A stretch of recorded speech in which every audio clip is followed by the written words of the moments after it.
আমাদের বিরতির আগে আমাদের এক ভাই যেটা প্রশ্ন করেছিলেন যে 14 লক্ষ গাড়ি আছে বাংলাদেশে, 68,000 বা আরো বেশি গ্রাম আছে।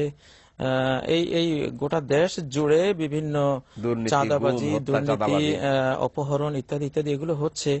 তো এগুলোর প্রতিকার সম্পর্কে জানতে চাইছেন। আসলে তো ব্যাপার হলো, এত বিশাল একটা সামাজিক চেঞ্জ আনতে গেলে তো একেবারে তৃণমূল থেকে পরিবর্তনটা আনতে হবে, জি অর্থাৎ ইসলামী শরিয়াকে বাস্তবায়ন করতে হবে। জি যেটা আমরা একটা স্লোগান দিতে পারি, ধর্ম যার যার, রাজনীতি আল্লাহর।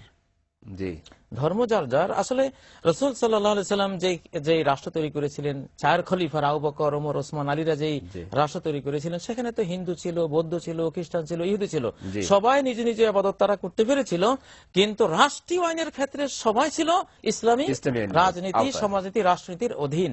জি ফৌজদারি, দেওয়ানি, যত আইন আছে সমস্ত আইন ছিল ইসলামিক। জি অতএব ধর্ম যার যার, রাজনীতি আল্লাহর। আল্লাহর এটাই তো কোরআনের স্লোগান দাবি। হওয়া দরকার ছিল। যদি সেই রাজনীতি আমরা নিয়ে আসতে পারি আমাদের সমাজে ইনশাআল্লাহ, তাহলে নবীজি যেটা বলেছেন যে হাত্তা ইয়াসিরার রাকিব মিন সানা ইলা হাদারামাউত লা ইয়াকাবু আদান ইল্লাল্লাহ, জি সানা থেকে হাদারামাউত পর্যন্ত হাজার হাজার কিলোমিটার পর্যন্ত একজন ব্যক্তি তার ধন সম্পদ, একটি তরুণী মেয়ে তার যৌবন, তার সম্পদ নিয়ে চলে যাবে, মাঝখানে কোনো কিছু ভয় করতে কটু হবে না। দৃষ্টিতে তাকিয়ে দেখারও কোনো লোক সে পাবে না। জি সুবহানাল্লাহ। সুবহানাল্লাহ।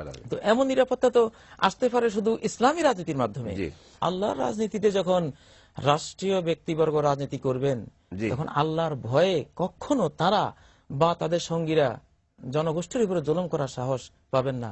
আবু বকর সিদ্দিক যখন খলিফা হলেন, তখন রাষ্ট্রীয় কোষাগার থেকে যেটুকু তিনি নিতেন নিজের জন্য, পরিবারের জন্য, জি সেখান থেকে তার স্ত্রী ফার্স্ট লেডি, জি তিনি তো খলিফা, প্রেসিডেন্ট, প্রেসিডেন্ট। তার স্ত্রী ফার্স্ট লেডি, তিনি একটু মিষ্টি খাওয়ার জন্য দীর্ঘদিন থেকে প্রতীক্ষা আছেন, কিন্তু কোনো অর্থ নেই, পয়সা নেই। জি তো আবু বকর সিদ্দিক রাষ্ট্রপ্রধান, তিনি একটু একটু যেটা দিতেন ওখান থেকে বাঁচিয়ে বাঁচিয়ে সামান্য কিছু পয়সা জড়ো করে একদিন আবু বকরকে বললেন, এইটুকু নাও, আমাকে একটু মিষ্টি এনে দাও।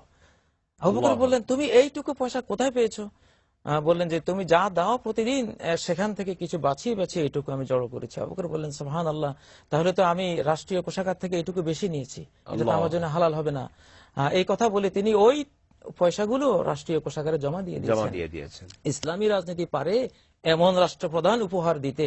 জি তো সেটা যেটা আপনি আশা করেছেন, আশা করি ইনশাআল্লাহ ইসলামী রাজনীতির অধীনে যদি আমাদের রাষ্ট্রীয় ব্যক্তিবর্গ রাজনীতি করেন, আল্লাহর ভয়ে রাষ্ট্রের একটি পয়সাও তারা নষ্ট করবেন না। করবেন না। ওসমান রাদিয়াল্লাহু তাআলা আনহু একদিন তিনি রাষ্ট্রীয় একটা সম্পদ তিনি রোদে দিয়েছিলেন শুকাবার জন্য, জি গম।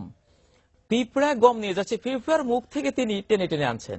আল্লাহু আকবার। যে ওসমান লক্ষ লক্ষ টাকা, হাজার হাজার মন দেদারসে দান করে দিতেন, পিঁপড়ার মুখ থেকে গম টেনে আনছেন। দেখে একজন প্রশ্ন করলো যে এটা কেমন?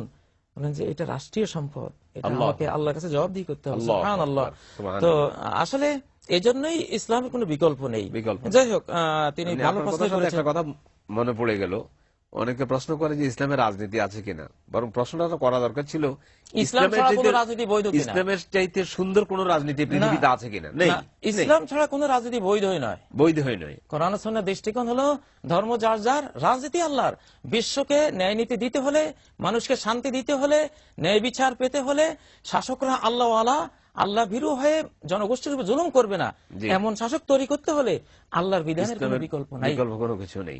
অতএব এই ক্ষেত্রে শুধু স্লোগান একটাই, ধর্ম যার যার, রাজনীতি আল্লাহর। আল্লাহর।